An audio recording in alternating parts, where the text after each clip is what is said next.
নমস্কার। আজকের টপিক হচ্ছে যে আমরা প্রত্যেকেই একটা কমফোর্টেবল লাইফ লিড করব এই আশা পোষণ করি। না বন্ধুরা, এর মধ্যে কোনো রকম দুরকম কোনো কথা নেই। আমরা প্রত্যেকেই ডিজার্ভ করি একটা কমফোর্টেবল লাইফ। এবার কমফোর্টেবল লাইফ অনেক রকম হয়। যেমন কেউ অর্থকরীভাবে ভীষণভাবে কমফোর্টেবল থাকতে চায়, কেউ মানসিকভাবে, এক একজনের এক এক রকম চাহিদা। কেউ বস্তুতান্ত্রিক, কেউ মনের দিক থেকে কমফোর্টেবল থাকতে চায়, কেউ তার ডেলিকার যে জিনিসপত্র সেগুলোর দিকে কমফোর্টেবল থাকতে চায়। কেউ কেউ দুটোই চায় এবং দুটো চাওয়াটাই স্বাভাবিক, কেননা একটার সাথে আরেকটার একটা পরিপূরক একে অপরের। আমার কাছে প্রচুর বস্তু আছে কিন্তু আমার মনে কোনো কমফোর্টেবলনেস নেই, তাহলে আমাদের সেই বস্তুটাকে ভোগ করার ক্ষেত্রে একটু সমস্যা তো থাকবেই, বা যদি আমরা পুরোপুরিও সেই জিনিসটার আনন্দ উঠাতে পারি না আমরা, এটাই স্বাভাবিক, এটার মধ্যে কোনো অস্বাভাবিকত্ব কিছু নেই। এই যে কমফোর্টেবল জীবনযাপন করা, সেটা কিন্তু আমাদের নিজেদের হাতে। আমরা কতটা জীবনটাকে কমফোর্টেবল রাখবো নাকি তাকে কণ্টকময় করে দেব, তার কিন্তু 99 ভাগ বলবো না, আমি 100 ভাগ আমাদের নিজেদের হাতে।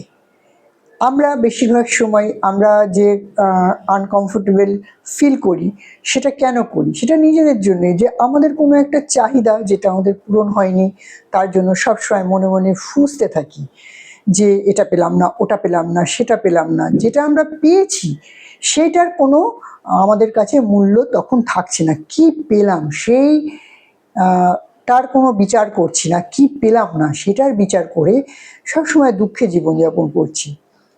অনেক সময় কি হয় দেখবেন, আমাদের বাড়িতে কাঠের, পুরনো যাদের বাড়িতে কাঠের চেয়ার থাকে, জানবেন কাঠের চেয়ারে বসাটা এখনকার দিনে বলে খুবই নাকি হেলদি, যারা কম্পিউটারে অনেকক্ষণ বসে কাজ করেন তাদের জন্য। কিন্তু তাই বলে কি আমরা কাঠের চেয়ারে বসে আজকের দিনে কাজ করি? না, করি না। আমরা সবাই বিভিন্ন ব্র্যান্ডের অনেক কুশনিং দেওয়া চেয়ার, যেগুলোকে আমরা নিয়ে আসি এবং ব্যবহার করি, এবং সেই সময়টা, সেই অসুবিধাটা, বসার সময় যে শক্ত জিনিসটার উপর বসলাম বা পিঠে কাঠ লাগলো, সেটা লাগছে না। একটা কমফোর্টেবল চেয়ার আমরা কিনে নিই, দেখিনি। বা পুরোনো দিনেও অনেকের বাড়িতে দেখতাম কাঠের চেয়ারে একটা কুশন দেয়া থাকতো, বসার জন্য একটা পাতলা কুশন, পিঠে একটা আলাদা করে কুশন দেয়া থাকতো।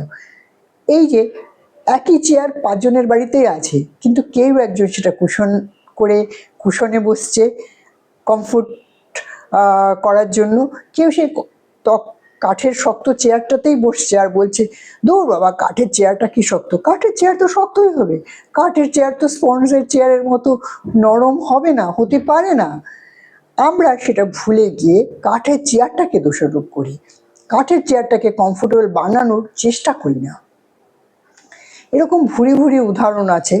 তো আমাদের একটাই জীবন, সেই জীবনটাকে মানসিকভাবেই হোক বা বস্তুতান্ত্রিক যেগুলো ডেলিকার লাইফে লাগে, বা ইচ্ছে, মানুষের সুপ্ত ইচ্ছে থাকে, বা ধরুন খুব ডিজায়ার থাকে যে আমি যদি এটা পেতাম আমার খুব ভালো হতো, তার জন্য পেলে অবশ্যই ভালো, না পেলে দুঃখে ডুবে গিয়ে একদম সেই কি বলবো, যে আমার জীবনে আর কিচ্ছু নেই।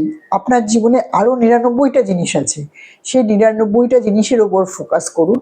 ওই একটা জিনিস যেটার উপরে আপনি পাচ্ছেন না বলে খুব দুঃখ হচ্ছে আপনার, সেটার থেকে ফোকাস সরিয়ে নিয়ে 99টার দিকে ফোকাস করুন। দেখবেন আপনি কখন অটোমেটিকলি আপনার 100 হয়ে গেছে, আপনি নিজেও জানেন না। একদিন হঠাৎ বলবেন, আরে আমার তো জীবনে কোনো আনকমফোর্টেবলনেস নেই, আমি তো পুরোপুরি কমফোর্টেবল লাইফ লিড করি।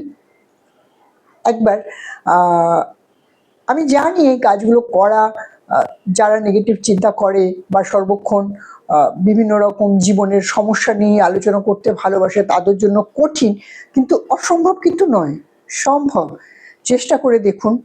একটাই তো জীবন, বারবারই বলি আমি প্রত্যেকটা ভিডিওতে, একটাই জীবন, সেই জীবনটাকে সহস্র জীবন করে বেছে নিতে হবে। আমরা তারপরে জীবন জানি না, আদৌ আমরা এরপরে আমাদের কি হবে না হবে। তো প্রত্যেকটা বন্ধুদের বলবো যে একটা কাঠের চেয়ার যদি আপনার কাছে থাকে, একটা কুশন বানিয়ে নিন। রূপক অর্থে বললাম। যদি সামর্থ্য থাকে একটা কমফোর্টেবল চেয়ার আনিয়ে নিন, যদি আপনার পুরনো চেয়ার থাকে তাকে কমফোর্টেবল বানিয়ে নিন, তাকে ছুঁড়ে না ফেলে দিয়ে এইভাবে জীবনটাকে সহজ এবং সরল করে নিলে এগিয়ে যেতে নিজের সুবিধে, আশেপাশের সকলের সুবিধে। আজকে এখানেই শেষ করছি। অন্য আরেকটা ভিডিওতে আবার আসবো। ভালো লাগলে লাইক করবেন, শেয়ার করবেন, ইচ্ছে হলে সাবস্ক্রাইব করবেন। কোনো তো সাবস্ক্রিপশন নেওয়ার জন্য কোনো জোড়াজুড়ি নেই, যদি ভালো লাগে একটা সাবস্ক্রিপশনও করবেন। আজকে আসছি, আবার অন্য একটা ভিডিওতে অন্য একটা টপিক নিয়ে আসবো। ভালো থাকবেন পরিবারের সাথে।